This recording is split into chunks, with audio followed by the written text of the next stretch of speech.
On This Week in Enterprise Tech, NSFW gets trolled, your data gets rolled, and we tell you how to keep things from blowing up. Twiet on the set. Netcasts you love. From people you trust. This is Twit. Bandwidth for This Week in Enterprise Tech is provided by CacheFly at CacheFly.com. This Week in Enterprise Tech, Episode 31, recorded March 4th, 2013. Trolls and Other Disasters. This episode of Twiet is brought to you by Hover.com. Hover is the reliable domain name registration and management service that's simple, honest, and easy to use. For exceptional customer support and 10% off your new domain, go to hover.com/enterprise and enter offer code ENTERPRISE. And by GoToMeeting with HD Faces by Citrix, the powerfully simple way to meet and collaborate with colleagues and clients from anywhere. You can share the same screen and see each other face-to-face with HD video conferencing, even from an iPad. Sign up for your 30-day free trial today. Visit GoToMeeting.com, click on the Try It Free button, and use promo code ENTERPRISE. And by Lantronix, maker of the Xprint server. Print from your iPad, iPhone, or iOS device to virtually any printer.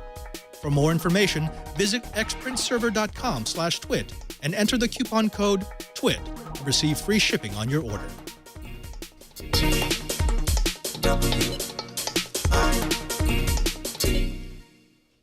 Welcome to Twiet, This Week in Enterprise Tech. It's the show dedicated to the enterprise professional, the IT pro, and the geek who just wants to know what's going on in the world. I'm your host, Father Robert Balacer, the Digital Jesuit, your guide to all things in the enterprise, and I've got an absolutely stellar panel for you today, starting with, of course, the geek in paradise, Mr. Brian Chi. Brian, how are you doing?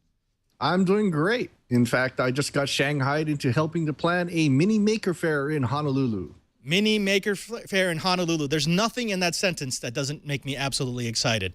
Are you going to give us more details about that, or do we just have to wait? You're just going to have to wait a little bit, but I am going to try and make it to the Bay Area Fair this year. Nice, nice. Maybe we'll have a Maker Twiet. I'm sure we can't have more guests than we have on today. Also joining us is Mr. Curtis Franklin from Enterprise Efficiency. Curtis, how are things going on in Florida?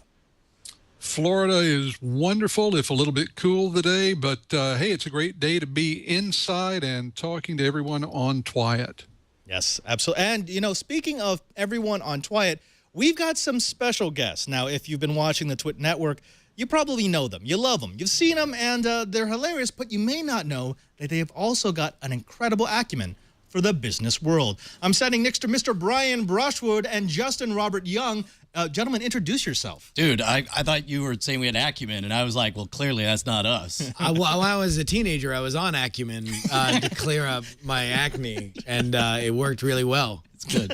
I like He that. can't have babies now. No, No, that's right out. He's doing the world a favor. But no. Let's talk about the reason why you're on the show, and that is, well, over the weekend, you got into a little kerfuffle, a little roll in the hay. Yeah, so you got Roll in the hay. How whimsical. Wow. And all these words coming from the Catholic priest.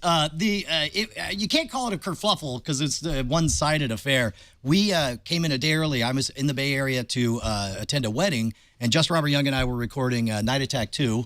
The next comedy album. It's the Chinese democracy of our comedy albums. Yes. And we go up. Justin's like, hey, man, you should check out the roof. It's really awesome. We go up there, and then my Twitter is just exploding. First with somebody saying, hey, is what they're saying about you true? From a random person. I was like, what are they saying? Well, and then that I have spiky hair? I mean, yeah. And he answered blindly, absolutely. Everything you've read about me is true. And then somebody says, dude, 4chan to check on you. And I was like, what? And I click on the latest Scam School episode, and there is just a nonstop flood of comments coming in accusing me of being a pedophile, horrible saying things. that I got arrested, that and then you could see some of the fans, the confused response, and it was like it was as if, you know, there was a popular celebrity and news broke, and now all of a sudden that's the only thing, like the commentary on the news story is the only thing that's on these videos. Yeah. Well, and so the first question is like, why, you know? And so we luckily, some of the fans of what we call them chat realm fans of the NSFW show did a little poking around, and sure enough, they forward over to me the board where there's a subboard of 4chan where I believe the first 2 rules are you don't mention the subboard. So maybe we shouldn't say who the subboard is. Yeah, I don't know. Maybe we shouldn't mention the board that goes by one letter. Yes, whatever that better is. Yes, yeah. we shouldn't mention it. But the anyway, Beck, no. We got totally bucked by this whole thing. You went there. So they apparently they have a practice of just for the lulz, right? Just for laughs. They'll pick, people will submit suggestions for somebody that they can essentially pedo bomb, like just random person. They roll the dice, and if that person wins, the lucky thing. And it's a raid. It is a forum raid. It's not just unique to 4chan or to that board specifically. It is something where if people want to kill time on a Saturday, it's a funny thing for them to do. It also happens to be very serious character assassination.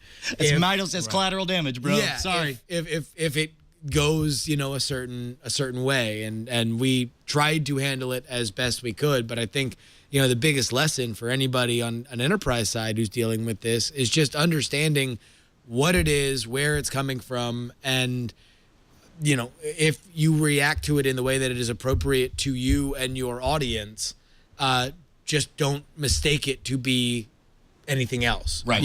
Well, and of course, what's beautiful about this accusation, I say shuddering as I say it, is that virtually there's no response that doesn't sound like a denial that gives plausibility. Like, what are you going to say? Like, but I love kids. Why would you call me that? A lot of people who watch me are kids. I have 3 daughters. Yes. There's nothing that doesn't I have make to it sound worse. Because there's people in the chat room right now who are wondering, well, where is this going, and what is this? The first thing we have to mention is that this wasn't 4chan being malicious. This is just what 4chan does, right? Well, this subgroup, yes. Although it is being malicious. Yeah. That's why it's funny. But the second thing has to be, and this is the reason why I asked you to come on Twiat, is you have a very specific example of something that happens all the time in the enterprise, and that is your brand gets besmirched. In your case, you had people who, not maliciously, just, again, for the lulz, decided that it would be fun, it would be hilarious to throw a lot of stuff onto one of your YouTube videos and ruin your reputation. Yeah, well, and they got as far as they edited the Wikipedia page, and it was like an infection, like a wildfire that you could watch spreading from video to video to video. We were lucky in that we got a heads up early on. So we recorded a video that the last thing, I'm terrified of these guys. We've watched them utterly destroy people. This is, I believe, I'm not smart enough to know, but this is the culture, if not the exact group that Anonymous came out of, And so, obviously there's a lot to be terrified of. But the puzzle was, how do we tell my fans what's going on without looking like we're challenging them back and acknowledging it? So we, recorded a video within minutes that sort of explained what it was. It basically said, thank you. So it took it as an honor. Yes, that like you had been selected, by the board, and the reason that they found it funny to character assassinate you was because you were a big enough person that it would be interesting, right. Because if they do it to a random person, then it's like, there's no consequence. Right. They can just, shut down their account and that would be it. But this is a learning moment, because one does not pick a fight with 4chan. No. You don't. There's no reason to do it. You're absolutely not going to win. But you did a few things that were unique. The first thing is you got the Twit chat realm involved. And they didn't get into a shouting match. They basically just sort of matched 4chan in the absurdity. Well, that was not. That was not. Us. Yeah, we didn't do anything, and that's what's amazing about if you have a hardcore dedicated group of fans, and if they're tech savvy, which I highly recommend getting. Yeah, if you're in enterprise tech, do yourself a favor. Just make an award-winning comedy show with tens of thousands of fans who are passionate and will just take care of you whether you try to or not. We recommend, if you can do that, if you have the means, I highly recommend it. And also, the other thing, and this is probably something that was really unknown to the people who raided the forum with the pedo bomb. But we on NSFW have done our own kinds of raids in the past. We did a compliment bomb. Yeah, we did the opposite. So when we've done it a couple of times, we found random newspaper articles and hopefully at very small town newspapers, and then just like bombed their comment section about how awesome of a writer they are and how much their writing has changed our lives. Yeah. And it's like a fun thing for us to just randomly like have a pile of sunshine. We understand the appeal to, you know. And how it works. Yes. Like why it's funny, how it works, how to do it, how it is, how we view those things as effective, and how and why we view them as not effective or not funny. Right. And that's kind of what we sought to do. But I'll tell you what, man, there is a desperate, terrifying, couple of hours when it's like, we put it out there. We're like, well, hopefully you'll find it funny. Hopefully my fans will understand, that this is the result of a prank, for the lulz and so on. And then pretty soon there was some, it started to feel relief when we started to get comments that were still kind of trolly, but sort of were like, well played, Brushwood. You rolled with it or whatever. So, hopefully we'll do nothing. My favorite was like, hey, you got a bunch of views. We tried to have some fun. I think it's a win-win all around. Well, okay, so let me break it down for the people who don't run an award-winning comedy show. Sure. A multiple award-winning, by the way. Sure. I have to mention. Well, chat room. Yeah, chat room. Chat room. Awards. Chat room. Chat room awards. They We made their swept own the chat awards, room yeah. awards. But let's say you're running a small business or even a large enterprise. The very first reaction I've seen most of the time has been to either take down the video that is being attacked or take down the page that's being attacked, to lock comments, or to do something to ignore what's going on. That's not really possible anymore, right? I mean, you can't ignore a 4chan bomb. It might be. I mean, it really depends on what you have to do. Like, what is the relationship between you and your audience? We have a very active, very engaged relationship with Chat Realm. So they were doing stuff before we even thought to tell them. A lot of times enterprise stuff, you don't necessarily have that one-to-one communication with the people that would want to take time out of their day on a Saturday and help defend your honor. So I think the goal is just try to take the wind out of it in any way that you can. If that is taking down the video, then that's taking down the video. But like I can't say that there's any blanket. In fact, I can say blanketly that there is no universal smart response. These guys are smarter than you. There's more of them. And they're staying up later. Exactly. They will be up when you go to sleep. Well, see, that's the quicksand. If you had gotten into a one-on-one battle to reply to these people or to take down their comments, you would have been there forever, and you would have provoked them because that's what they were looking for, right? That was our thinking. But again, that's... Yeah, I mean, that's the thing. The one thing I can say is don't react like somebody is out to get you, because that is the exact reaction. Well, that and they're makes so this savvy. They're so savvy. Like you'll notice, like they'll come up with comments that appear to be other people commenting it, where it's like instead of saying this guy's a pederast or whatever, they'll say, guys, seriously, stop talking about it. The case is still pending. Right. You need to, it's like, let's hear him out. Where it's like I noticed brilliant. that they were really, really good at it, because they could have just had, okay, let's have 1,000 people go on and say he's a pederast, and people would have realized it would have been so bomb. much noise. But because you had all that gray area, it kind of made people think, well, maybe there's something to this. Maybe I need to look it up. Yeah, no, it's there's a number of articles. I think Wired has a couple of articles on them. If you guys can find it, I think it's the kind of thing that I would at least educate yourself to the possibilities of what could happen, and then think of your own personal strategy. Inject yourself in the narrative and say, what would I do if all of a sudden I was the victim of a massive trolling attack? Right. To handle it from a PR perspective. I do want to bring in our two other expert guests here. Brian, I hope you're still there. This is sort of the nightmare scenario of an enterprise, right? You've spent all this money, millions and millions of dollars, to build up your brand. Maybe you're doing an advertising campaign, and then it gets targeted. It gets attacked. Again, not maliciously, just for people who are looking for something fun to do. What would the typical enterprise response be to something like this?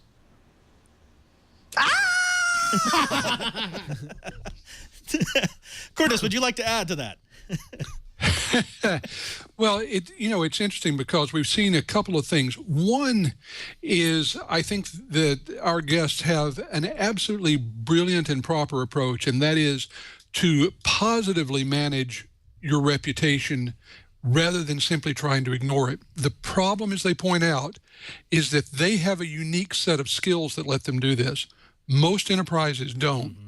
most enterprises are going to have to fall back on the normal PR channels, things like press releases, letting the press know that this is going on. But I will say that this is one case where building your customers into a community is... Oh, totally saved the day. And it's the enterprise equivalent of building up this fan base. Because if you have people who not only buy your products and services, but actively like you, who build an enjoyment of your company and its products into who they are, then they are much more likely to organically defend you than are people who are simply used to giving you money. That's the hard part, although it's something that a lot of enterprises are working on today. It's tough, and frankly, I think that it's an opening for people like our guest to make giant piles of money consulting to enterprise on how to do this precise thing. Yes. I like this giant Roll pile. it in. Yes. The big tide of cash is finally awashed on the NSFW boys. If there's a lesson for enterprise folks, I think also it speaks to the idea that having a social media strategy, having a large or encouraging people to follow you directly was a very important back channel, because everybody who was conducting the raid, they were leaving the comments in the YouTube. Most of them didn't even know what my Twitter was or where to find it. But by me being able to retweet like, oh, apparently this has happened, here's the board where they're putting it together, they were able to self-mobilize. It's like, there's literally nothing I personally could have done to stop this. And I mean, outside of, the video that we recorded. But I think, if anything else, as a preventative measure, as an insurance strategy, it would make sense to convert your goodwill from fans into a way to have a personal connection with them. I mean, I would say this, though. You mentioned that a enterprise company is going to have to rely on more traditional PR strategies, and I think that that's absolutely the case. But you need to understand that if you put out a press release, that is going to make it worse. That is what they would. Yeah, they would claim that as a victory. Well, that's what they feed on. I mean, they want that kind of response. They want you to get indignant. They want you to get upset. They want you to say, "No, we're going to win this. We're going to take you guys down." And you're saying that's absolutely the wrong response to take. Right. Yeah. Correct. I mean, it's hard. It's super complicated. And again, there's no right answer that you can say in general, but just you got to think of it like a fire that needs oxygen to survive. If there is attention, and if there are more eyeballs that now have a changed dynamic based on what these people have done, they're going to keep doing it. That's oxygen for this fire. Yeah. What you need to do is to try to dispel early, or just take away the place that this thing is happening. And it could be as simple like, for me, the easiest way to get my message out was to make a video right away that sort of, rolled with it and said, hey, thanks, we could really use the views. Not a big fan Make of a the joke pen, about right? it. Yeah. And then to play off the idea of hey, by the way, did you solve the puzzle? We have like a little joke at the end. So it's like, and you can see all this if you go to the Scam School YouTube channel. YouTube.com/Scam School. Yes, exactly. YouTube.com/Scam School has it still up there. But, for an enterprise solution, it might be like the moment you know what's going on, get word out to your fans, because that's the only way. These guys don't care. Like everyone who's doing the raid knows that you didn't do whatever terrible thing they're saying. Your customers need to know what is happening, or even maybe even what you suspect is happening. Yeah.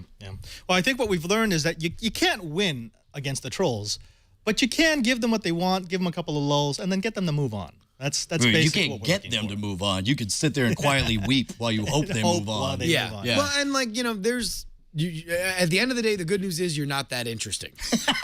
If you make yourself not interesting, then there will be somebody more interesting or something more interesting that people who are going to raid you are going to move on, and it's like, it's even happened to us with the compliment bomb, you know, like there are times where it just doesn't work, either there's security on the comments or they lock down the thread, they get too many entries, Absolutely. Yeah. And so it'll cut off, and now it's not funny. We can't see the result. We don't know whether or not they're reading it, whether their dynamic has changed. And all of a sudden this article about women knitting in Georgia, it has 400 comments about how awesome it is.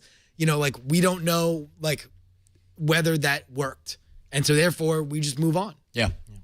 Gentlemen, I want to thank you very much for talking to us. You bring a nice angle to it, and there's a lot of humor here. But again, this is actually a very serious situation in today's world of social media and the internet. I think you handled it well, and I want to give you a little time to talk about anything you've got going on right now, especially you, Brian, since I understand you're available on the talking circuit now. So if there was an enterprise out there that say wanted him to perform some magic and talk about defending your social reputation, you would be talking about my fabulous keynotes where I involve magic and a message of branding and managing your personal social media strategy. Why, it would be a wonderful opportunity to speak to your enterprise customers about that. And Justin? Well, I have a new consulting business, so you can please contact me at Justin R. Young on Twitter. NSFW show, that's where me and Brian do a comedy show here on the Twit Network. If you like silly things, we like to do silly things. Let's meet and be friends. And be silly. And gentlemen, you are some of the stars of the Twit TV network. You're always reliable for a laugh and for some nice thoughts every once in a while. Hey! Yeah. You say the nicest Thank you thing. very, very much, Robert. Padre. Well, you know what else is reliable? What? Well, if you're looking for something reliable in, say, domain hosting. I don't know what you're about to say, but can I tell you, you're probably going to mention some domain company with super complicated checkouts, and there's a discount in there somewhere, but you got to find it in the checkbox, and everything's big colors, and it's just like a verbal assault on your eyes. You just like, I use rage. Like, I just want a domain at a reasonable price. We've got hover.com. Now, you may not have heard about hover.com, but you should have, because if you've been watching the Twit TV network, they've been blowing up on every show we've got. That's because they're a reliable and honest domain name and hosting company that, has decided to sign on with the Twit TV network. Now, Hover makes it easy. Hover believes that everyone should be able to do what they need to do to take control of their online identity with their own domain name, and they make it easy to do so. Hover takes all the hassle out of owning and managing domain names with smart, easy-to-use, friction-free, and powerful domain name management tools. Now, Hover, first and foremost, is all about honesty. They don't believe in heavy-handed upselling or aggressive cross-selling. They don't believe in hiding functionality or requiring extra payments for the things that should be included with your domain name management. Things like who-is privacy, subdomains, and URL forwarding are all included in your basic package. Hover also keeps it real. They offer services that enhance the domain name experience. They will only ever partner with companies that we believe offer our customers value and whose customers' first values mirror their own. In other words, they're only going to do business with companies that will treat you well.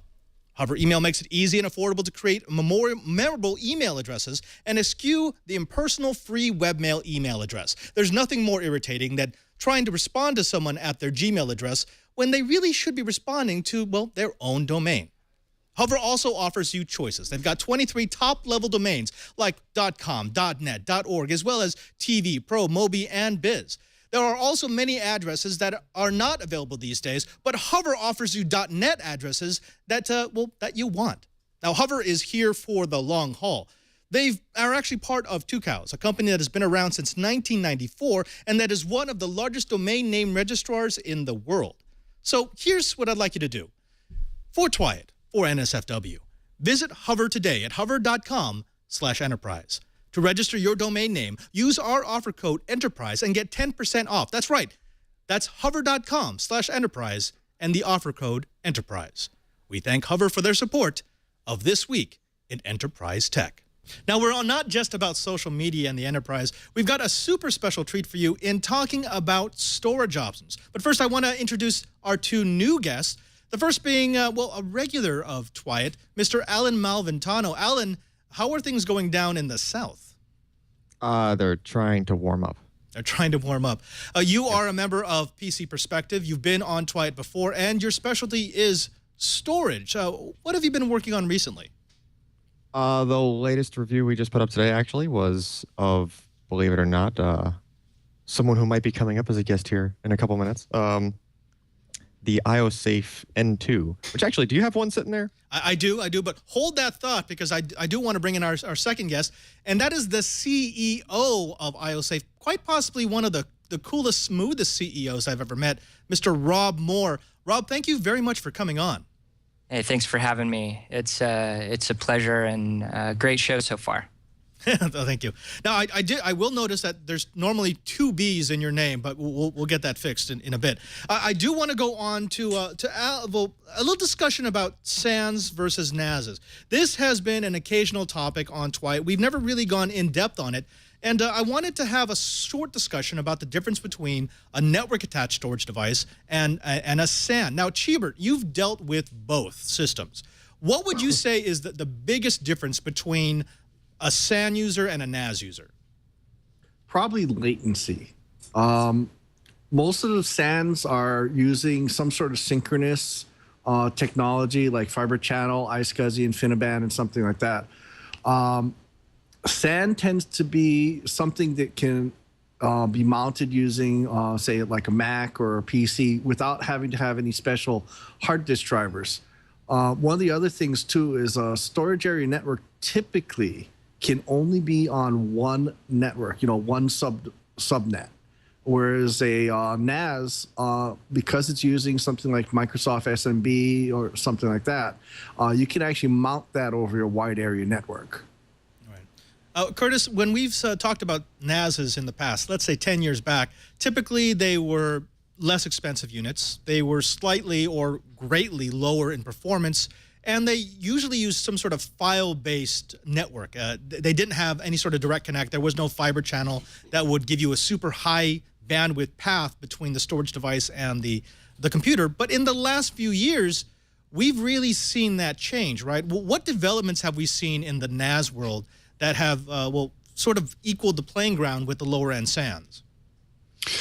Well, I think there are a couple of things that have made a huge difference. One of them is simply the improvement in the bandwidth of IP-based networking. You can now stick a 10 gig interface on a network-attached storage device and have awfully good throughput, although, as Brian pointed out, latency is going to be an issue if you have super critical issues. The other is simply the need to have one set of disks available to multiple networks. The increased prevalence of virtualized servers, networks, and storage make it important to have something that is addressable by as many different devices and networks as possible. And for something like that, NAS is a great solution. Over to you, Alan. When you think about the people who would typically use a NAS solution over a SAN solution, yes, there's price, yes, there's performance, but what are sort of the deciding factors over those who decide that a NAS is enough for them?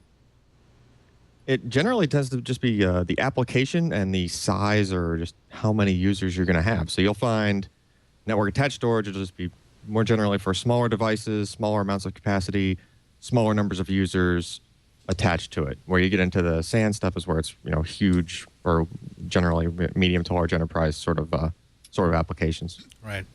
Rob, ioSafe has recently gotten into the NAS business. You've partnered with another very well-known company with a reputation for quality.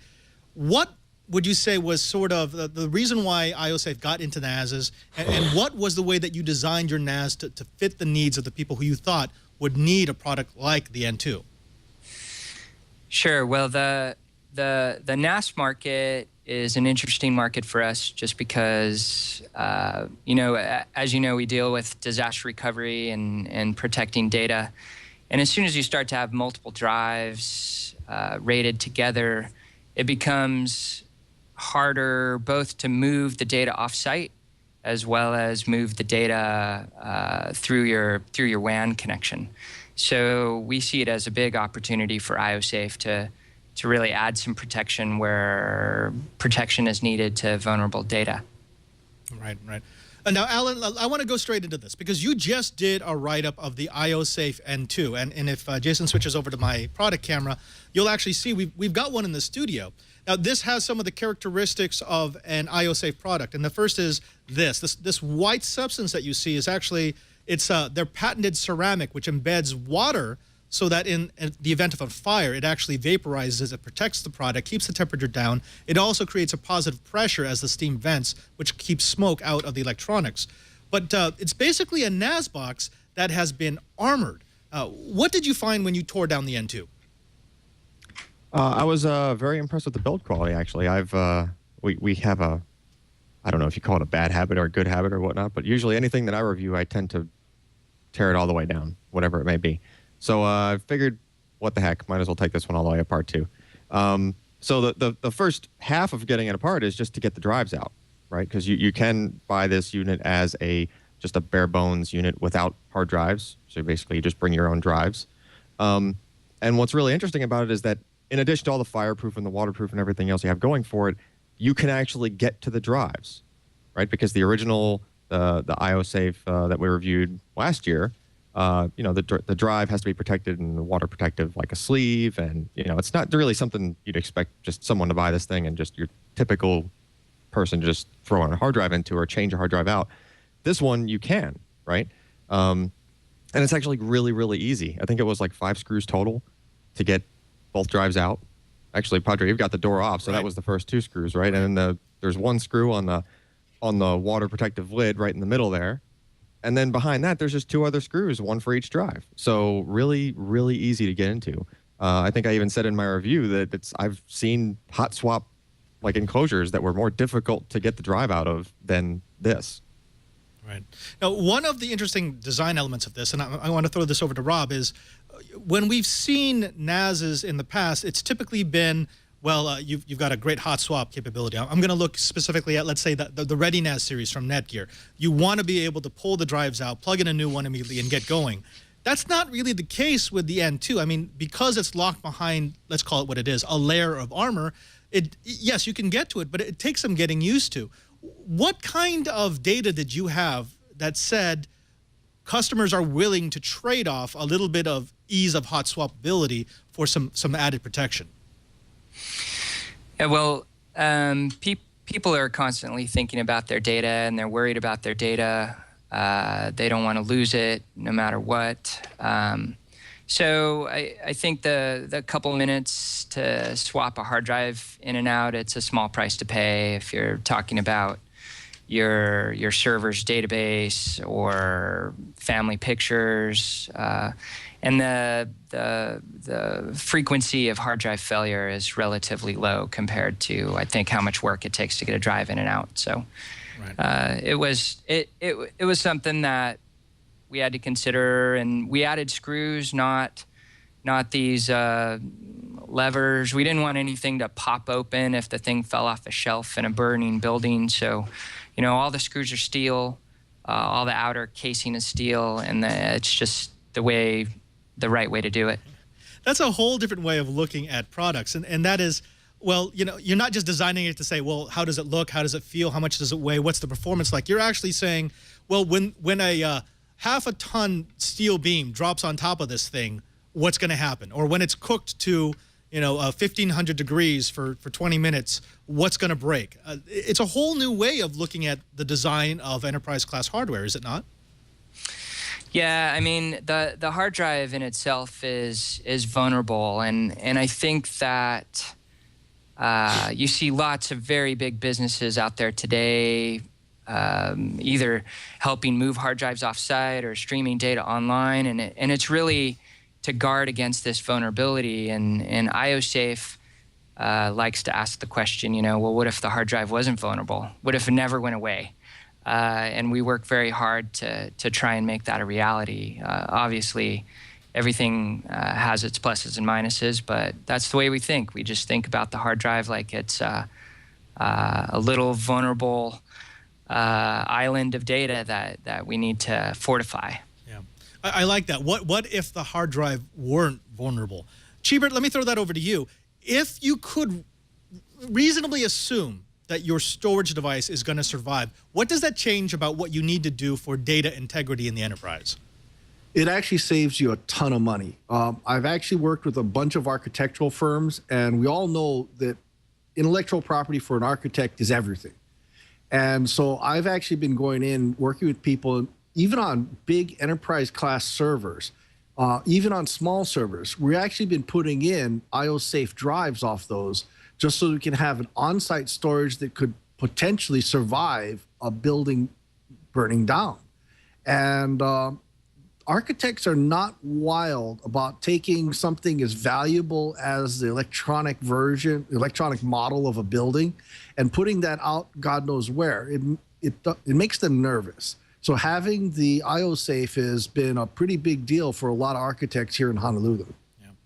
Curtis, let me throw this over to you, and that is a thought I got from Alan Malventano when he said, while reviewing the N2, that the thought occurred to him that many of these NASs have some sort of USB device attached to it, a little extra piece of storage that things get offloaded to. But it's in a very strange position in that you could reasonably assume that the N2 was going to survive, but the backup drive wouldn't. That seems to throw what we know about proper backup etiquette on its head, does it not? Well, it does, but the important thing here is to realize that more and more companies and individuals are going for some sort of cloud or off-site based service for their second level backup. That's something that I know I do. I have my local devices here that I back up to. I also have, in my case, 3 separate cloud systems that I use to back critical files up to. And I think we're seeing that with more and more companies. With an enterprise, for example, you might very well see local files on something like an ioSafe, but they back up all the critical work files to the enterprise servers every time there's a network connection. So while the USB port location is going to be something of a problem for some of the traditional local backups, I think we're seeing more and more companies and individuals getting away from those entirely, and frankly, I think that's a good thing. Now, I want to talk more about disasters. We'll get right back to it to talk about things like the rugged portable, which we shot up, and the various ioSafe products that we've burned, electrocuted, crushed, dropped, and otherwise flooded. But first, I want to take a moment to talk about one of our sponsors, and that is Citrix and GoToMeeting. Now, GoToMeeting with HD Faces is, well, it's something that increases the efficiency of what you already have in place. Now, we all know that in order to be successful in business, you need to meet with people. You need to meet with your colleagues. You need to meet with your teammates. You need to meet with your clients. Successful teamwork is what makes for successful business, after all. So when you meet, you want to meet face-to-face so you can get all the nonverbal communication. You want to see where they're looking. You want to see if they're smiling or frowning. You want to look for that little eye raise that might give you a hint as to what they're thinking. But with clients and coworkers spread out across the globe and always on the go, coming together in this day and age is sometimes impossible. That's why I use GoToMeeting with HD Faces, the powerful and simple way to meet and collaborate online. From wherever you are, whenever you need, bam, you can connect. With GoToMeeting, it just takes a click to share your screen and work on documents in real time. And with a webcam, you can see everyone in HD video. That's that face-to-face connection that gives you more than just what you're hearing, more than just what they're saying. It's so easy to launch or join a meeting from anywhere using your computer, iPhone, or tablet. Now, with GoToMeeting, you can even present from your iPad. I like having Citrix as a sponsor of Twyat because I use GoToMeeting on an almost daily basis. My work takes me to the 4 corners of the globe on pretty much a monthly basis just to keep me in touch with my colleagues. Now, that's days, weeks, and months on the road, all while losing my sanity, my health, and the ability to connect with the people back at my office in Washington, D.C. GoToMeeting not only allowed me to keep in touch with my colleagues in the field without having to fly to their location, but I would argue that our communication is now better than it was before because we can meet as often as we need to get the work done. I love GoToMeeting. It's so easy to use, and with HD Faces, it really is like meeting in person. Now, here's what I want you to do.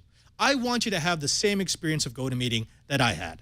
I want you to try it free for 30 days. Don't wait.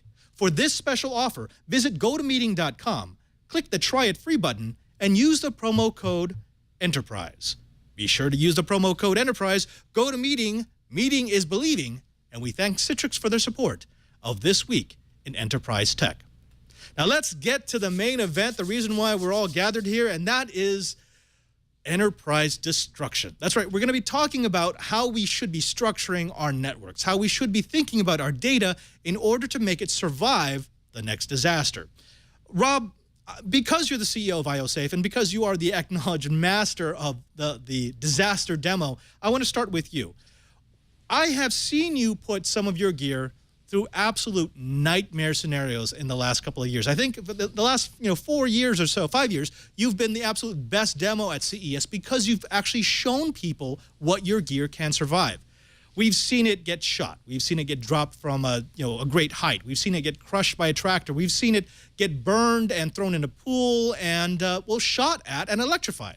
Tell me, when you are creating a new ioSafe product, what is your guiding philosophy for what people want and how you're going to protect their data? Yeah, well, we just look at the data universe at large and realize that most of data sits vulnerable. Most of the data doesn't sit in the cloud, and the purpose with ioSafe is to really just protect data wherever it sits vulnerable. And so our products are really meant to be just really easy ways to add a layer of protection that might just be impractical otherwise. I think there's a lot of different ways to protect your data, and I think that ioSafe's mission is to just mitigate all that data loss that's happening in the world as much as we can with our unique products. Right. Now, tell me a little bit about what I'm looking at here. So if Jason will switch over to the product cam, I've got a couple of examples of ioSafe technology. This one is actually one of my favorite because I carry it with me all the time. This is the ioSafe Rugged Portable. Inside here, we've got a hard drive that's surrounded by a silicone shock-resistant bumper, a very hard case that we've actually shot at, burned, and electrified. And it works well for people who want a more rugged storage device on the go. We've also got something like this, which is the ioSafe Solo G3. This is more like the original product that ioSafe introduced. It's a hard shell storage device that puts a hard drive in the middle of that ceramic, that special ceramic I talked about earlier. A really nice case and pretty much a bulletproof design. And then we move over to the device we just talked about, the ioSafe N2. Going through this, it seems like every year you're adding another angle, another avenue for people to use ioSafe products. First on the desktop, then mobile, now in the data center. What's next? Well, it's always fun to think about what's next. I think as ioSafe progresses, I think moving up the food chain is a natural progression for ioSafe. The SMB, enterprise, remote office, backup, and disaster protection is a real sweet spot for ioSafe. Applications around not only protecting the server OS, but video surveillance and healthcare compliance type applications are something that we'll be pushing harder into the future. Alan, I want to throw to you for a second because Titus in the chat room says, will my data be safe if I put the NAS in Jello, freeze it with liquid nitrogen, and shoot it into low Earth orbit to a flaming reentry? Now, of course, that's a joke, but you've had time with a lot of different ioSafe products. What kind of protection does it offer? I mean, hopefully Jason will run the B-roll behind it. What kind of protection does it offer, and how does it really compare to other quote-unquote disaster-resistant or disaster-proof storage devices? Well, as far as actual disaster-resistant items, I mean, the ioSafe products are really the only ones. They sort of have the corner on the market. I haven't really seen anything else that's even remotely as popular out there. Really, Rob, do you guys have any competition even that you know of? Yeah, we've had competition kind of come and go over the years, but I think that it would be very hard for a competitor to do exactly what ioSafe does at price points that ioSafe does it at. I mean, the technology is starting to get more and more mature, and it's certainly an advantage for ioSafe. Yeah, I mean, it's really, honestly, Padre, there's just nothing else out there that really holds a candle to this sort of thing. Everything else is just a hard drive that's just, it might as well just be out in the open. You know, you just have some thin enclosure around it. There's just airspace in there. So the hard drive is really exposed to whatever the elements may be. So if you can't keep it in a nice, cool, relatively low humidity environment, it's just exposed to the elements, right? These are the only products that are meant to be able to to really hit these things with the elements. And it's I believe the rating is like 1,550 degrees Fahrenheit for 30 minutes, Right. which I don't even think typical house fires even get that high, or even small building, small business type fires would get that hot for that long. Well, it would get that high if your business was to store jet fuel.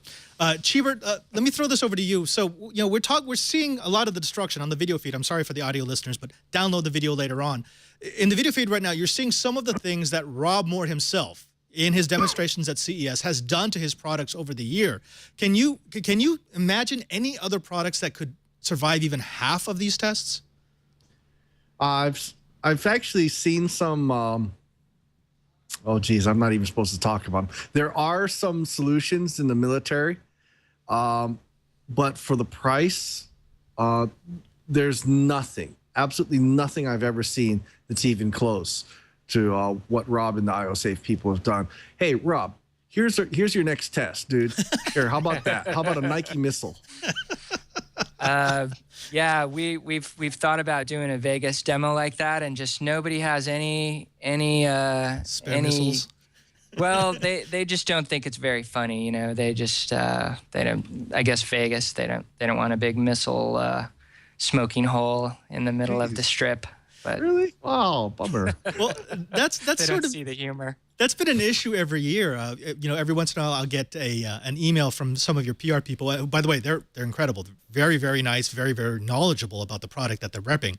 But they want to know what people want to see done next to the drive. And we've run out of suggestions. You've pretty much done all the worst things.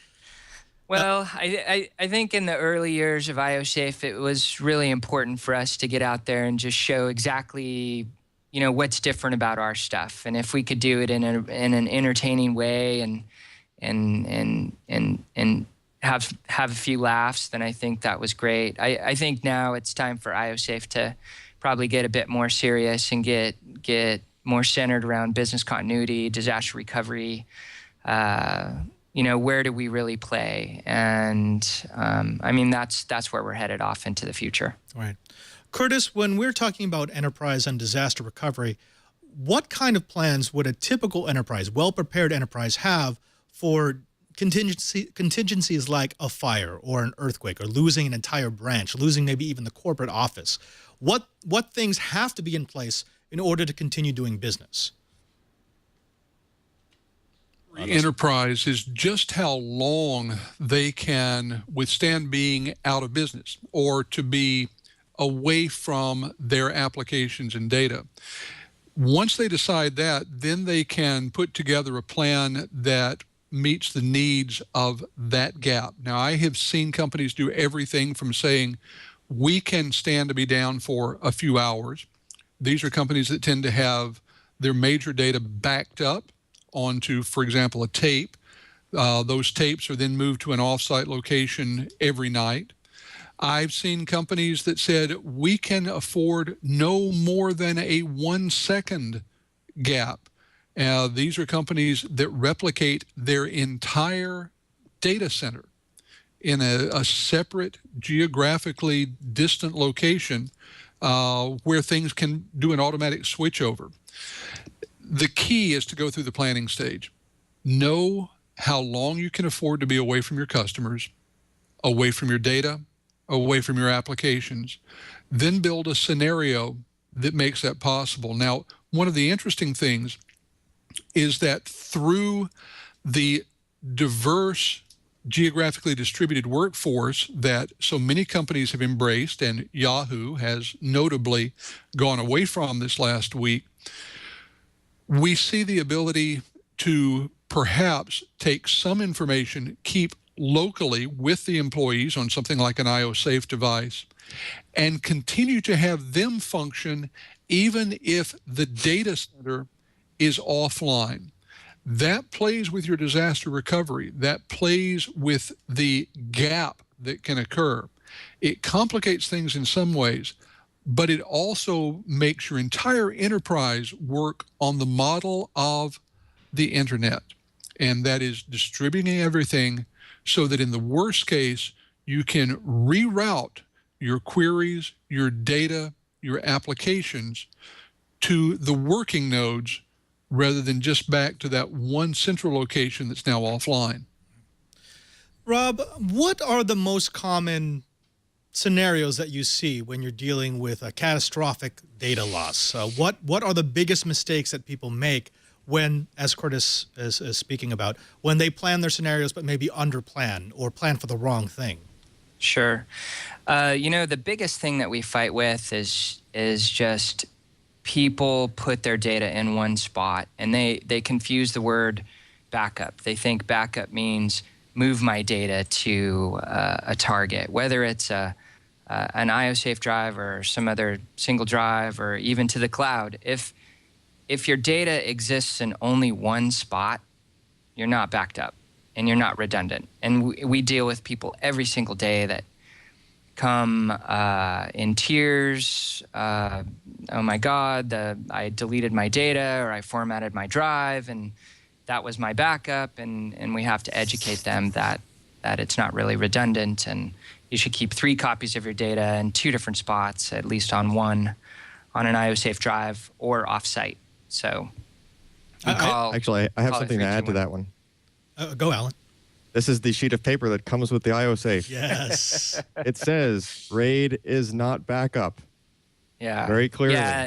Yeah, and that's a big thing that we're going to struggle with the end too. People are going to buy this device and go, "Oh, I'm backed up and it's dual drives." And well, what if you accidentally delete everything? What if you have you just hit the wrong key and it's you still need a backup, and so that's the biggest part. Fires and floods and natural disasters, these happen, but by far the biggest challenge is just getting people to know what redundancy is, know the difference between move and copy, and this is our biggest challenge. It's interesting because when we talk about disaster recovery or data integrity, often our mind wanders to the fire or to the flood, the explosion, the missile launch, whatever it's going to be. But I'd say in my 20 years in the IT field, the #1 killer of data has got to be user error. Someone accidentally deletes a volume that they didn't want to delete, or they copy data over that is older than the data that was there, which is why I love the fact that ioSafe has this thing. Rob, do you want to explain what this little thing is on every ioSafe product? Yeah, it's a little warning sticker that says you need to register for our data recovery service, and what our data recovery service is, and all ioSafe products come with 1 year free of data recovery. What the data recovery service is it's a bit like insurance for your data. So if you accidentally delete your data, or you do something silly, or you have fire, or you have flood, or I joke, you have a big jelly donut accident, we will help you get your data back. We'll talk you through it. If we can do it on site without having to ship drives back to us, we'll do it. We'll pay for the shipping back to us if we need to. We will work on the device to either undelete the volume or recover the data. If we can't get the data back at ioSafe, we've partnered with Drive Savers, our forensic recovery partner, and they'll take the platters out of the drive and try to get data bits one at a time. And we pay for all that. That's all included, and we do our best to get the data back no matter what. We'll even go after the server that's attached to the ioSafe drive if we need to get to that data, and that's something that it's a part of the data recovery service. Curtis, the rule of 3-2-1. Let me go to you, Cheebert. Cheebert, the rule of 3-2-1 has been around for a long, long time. You need 3 copies, 2 different spots, and at least 1 other type of media. So you can't keep everything in the same type of media, and yet people still don't do that. And it's sort of unexcusable in the enterprise where there is the money to do it and there's supposed to be the resources to do it. Why do you think it is such a horrible pain for people to do proper backup? I don't know. I guess you just really need to get burned first. A child doesn't learn about a stove being hot until they actually manage to burn themselves. I think it's the same thing with IT professionals. until you've actually had to do a restore and you've had bad tapes or whatever. Or my favorite, people keep thinking CDs and DVDs are forever. They are not. The only optical media currently on the market today that is considered even close to archival is Blu-ray, because the recording layer is not exposed to the world. And I also love how people keep writing on DVDs with Sharpies and expect the acid in the ink not to burn through the recording layer. So people, stop and think. If you want something to stick around forever, use something that's actually archival. Take a look at the average lifespan of the media. In Hawaii, we have so much humidity that if you don't store tapes in a environmentally conditioned vault, the average lifespan of magnetic tape in Hawaii is under 2 years. So stop and think. Curtis, I think that could be the name of a book, Stop and Think. Looking at it from your enterprise experience, dealing with all different types of execs and IT managers across the enterprise, what do you think is the reluctance to do proper backup? I think it comes down, in everyone's case, to a question of cost. Now, for some people, the cost is going to be money. For some, it's going to be effort. For others, it's going to be time. For still others, it's the simple PETA factor.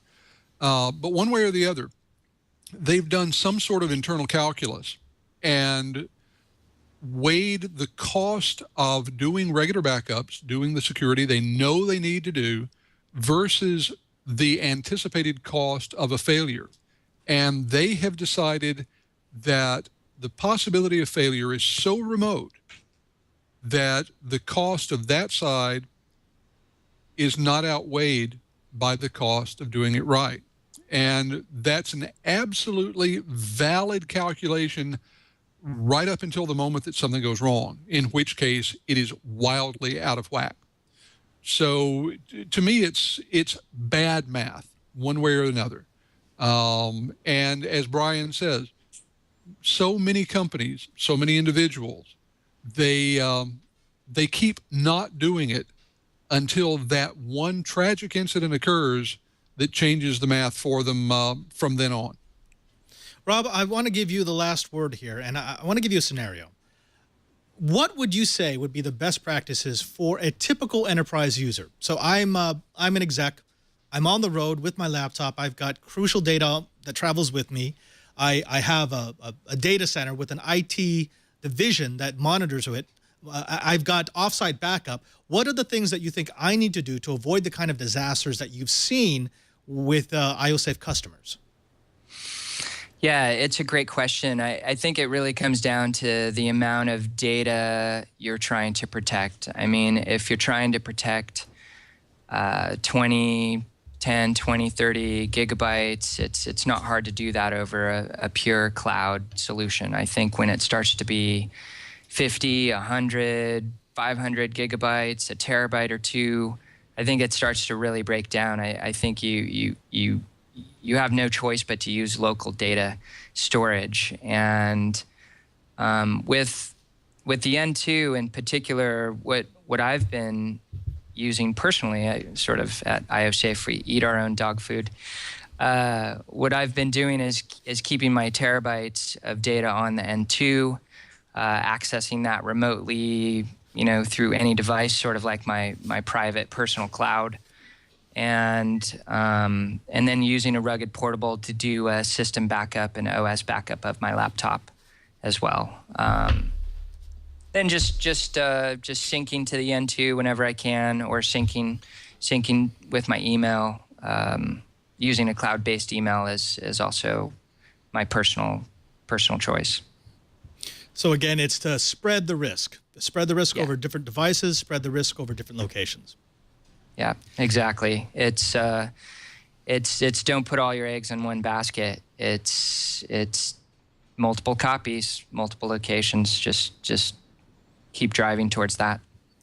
I know it's going to sound redundant, but I think this is one of those things where I have no problem with being redundant because it is such an important point. Alan, over to you. You're a storage expert, and you know how these devices work. You know how often hard drives fail. You know how often data gets deleted. Would you agree with most of Rob's points of having multiple devices, having ruggedized devices, storing your data in different spots and different locations in different formats? Absolutely. Yeah, that's really the best way to go. The only real trick to that is just trying to keep a handle on managing it all and what is where, which is actually where some of the good parts of the Synology technology that's built into the N2 does, because it has ability to do a backup regime like in the background where it's synchronizing files to a different device. Could be elsewhere, could be across the internet somewhere else. So that's actually pretty good. Chibert, anything you want to add to your personal backup regimen? I mean, we've already talked about the obvious things. Is there any secret sauce that you use in dealing with data at the Advanced Network Computing Laboratory? Actually, the better example is the Aloha Cabled Observatory. Our hydrophone data, we chew up something on the order of a terabyte per month just in hydrophone data. So one of the tricks that we did is we actually partnered with Primera Corporation, and that's a Blu-ray robot. So we'll actually burn onto Blu-ray from our NAS, and we'll burn 2 copies and then print on the top of the Blu-ray the metadata and dates and so forth so that we can actually find it. One of the copies goes to a salt mine in Utah, and the other one becomes the one we stick on a shelf here in Honolulu. And Curtis, if there were to be one message that you could give to, well, we'll get back to Curtis as soon as Skype stops messing with us. I do want to take a moment to pause one more time for our very last sponsor of the show, and that's Lantronix. Now, iOS devices are incredibly popular, and for good reason. They're fantastic. They're easy to use, and they're well designed. Be it an iPad or an iPad mini, an iPhone or an iPod. But one of the things that we've noticed is how difficult it is to print. Now, you could have one of those specially designed printers that has the protocol built in to interface with Apple devices, but there aren't a lot of those on the market, especially not in the enterprise. The other way that you could do it is to, say, shuffle around files. Send yourself an email with the picture that you want to print, or the email that needs to be turned into hard copy. But we know that that's, at best, a kludge. Now, you could do all those things, or you could take a look at the Xprint server from Lantronix. Now, I have seen these workarounds, but there is nothing that's quite like the Xprint server from Lantronix. The Xprint server enables wireless printing from your iPad, iPhone, or iPod Touch. It eliminates the need to print through apps, install software, or email yourself documents for printing, and it works with the USB or network printer that you already owned, whether it's wired or wireless. The Xprint server prints directly from iOS, and it supports more than 4,000 of the most popular printers on the market, including multifunction printers. Now, what I like about the Xprint server is that setup is really, really easy. It automatically discovers the available printers and makes them usable by your iOS devices. And for the more advanced users, it also includes a configuration menu so that you can customize the way that your Xprint server works on your network. That's one of the features that was asked for by our enterprise users. A single Xprint server supports multiple printers and virtually unlimited iOS devices.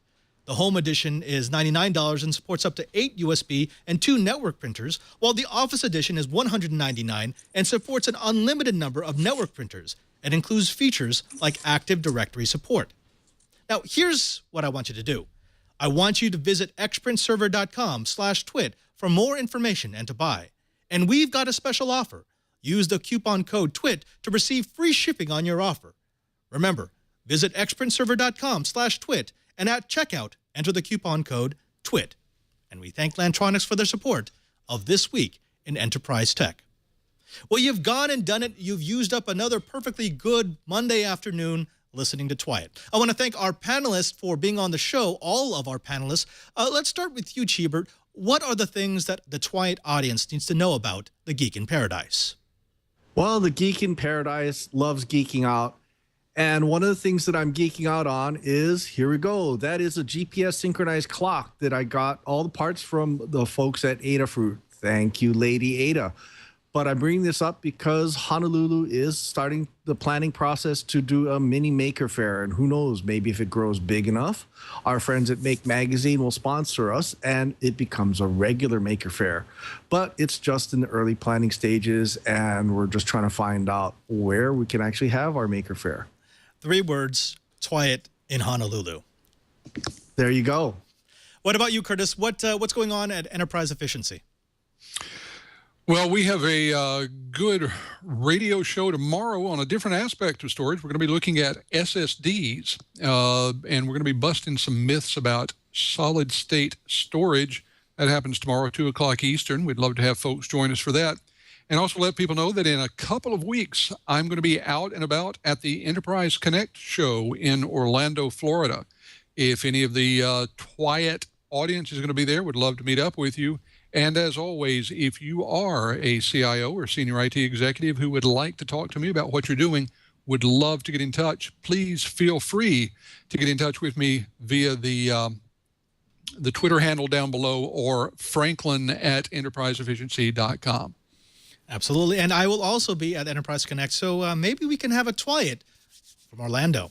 On to you, Alan. What's going on with PC Perspective? And especially tell us where we can find that review of the N2. Well, the N2 review is actually, it's right on the front page right now. It's pcper.com. The biggest, it's not necessarily enterprise related, but it's actually one of the coolest things I've seen us do in a while is Ryan's doing this thing called frame rating. Have you heard of that? I believe so, yes. It's okay. So the gist of it is usually you benchmark graphics cards by measuring the frame rate that the system reports back to you. Well, it turns out that the software at play, the drivers, whatnot, that are driving the video card, is reporting one number, but that number is not necessarily the same thing that your eye actually sees. So what he's doing is he's capturing full frame video right out of the video card, and then we're passing it through a bunch of mumbo jumbo that's giving us, okay, what is the actual frame rate that's taking place? And we're finding that it's vastly different than the numbers that were typically reported in anything that you might have read anywhere prior to us doing this. Nice, nice. Yep. And Rob, thank you again for coming on. I know you're really, really busy, so I do appreciate you coming on to the show and sharing some of the love about ioSafe. What's going on with ioSafe? Are there any new things that we should know about, or just where can we find out more about all the products that you offer? Yeah, of course at iosafe.com, all the information's there. New stuff. We're just having a lot of fun with the N2 and private personal cloud type storage. I think that it's great stuff for ioSafe in the future, and we'll continue on that path.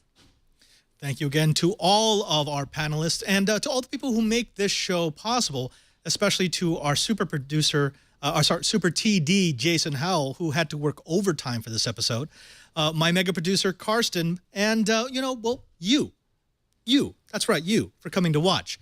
Now, did you know that we do this show every week live? That's right, Monday noon Pacific time. We're here in the Brick House bringing all the Enterprise goodness to you. Why not join us live? If you join us live, you can also jump into the chat room, which is a grand experiment in temporary community. You can meet some wonderful people, some great engineers, some bright technologists, and, yes, some of the funniest trolls you'll find on this side of the afterlife. Also, you can subscribe to our feed so you get Twyat downloaded into whatever device it is that you use. You want it on your iPad? Sure. You want it on your iPhone? Of course. You want it on your Android device, your Zune. Yeah, go to twit.tv/Twyat and you'll be able to drop down all the different ways you can have all this goodness delivered to your hotness each and every single week automatically. Now, you can get an audio version for the drive to work, you could get a video version for home, or you could just watch it right from the site and get the high-definition Twyat straight into your head. Also, why not follow us on our brand spanking new YouTube page? That's right, we're dividing the Twitch shows out into their individual YouTube channels so that people can watch just the geeky goodness that they want. You can find us at youtube.com/Twyat. Also, make sure you subscribe because we will be having our very first Google Hangout next week, and that's where we're going to make the announcement. Also, follow me on Twitter at twitter.com/PadreSJ. you'll be able to find out what we're doing in every episode of Twice before it actually happens. You'll be able to suggest topics for upcoming episodes, or you'll just be able to find out what the Digital Jesuit does in between his Twice outings. And thank you again to Cyberdog in the chat room for providing all of our show notes. And Cheebert, again, is volunteering makerfair.com. I just got that note in my my window, and I want to make sure that that comes up. I'm Father Robert Ballecer. I want to thank you for listening. And remember, if you want to know what's going on in the Enterprise, just keep quiet.